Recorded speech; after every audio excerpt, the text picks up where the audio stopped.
Hello guys, welcome to my channel. আজকে আমি বানাচ্ছি গোবিন্দভোগ চাউলের মাছের মাথা দিয়ে মুড়িঘণ্ট। তোমরা সবাই দেখতে থাকো। এনে আলু কুচি, হলুদ গুঁড়ো, লঙ্কা গুঁড়ো, জিরার গুঁড়ো, এনে সব কিছু বাটা মশলা, পেঁয়াজ বাটা, চাউলটা দিয়ে দিচ্ছি।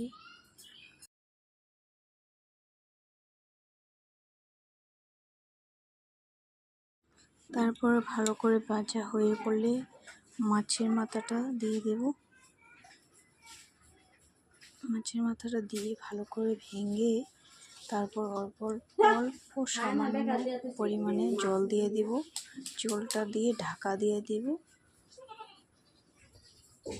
তারপরে ঢাকা দিয়ে তারপর কিশমিশ দিয়ে দিব পুরাটুক রেখে। পুরা অবধি দেখলে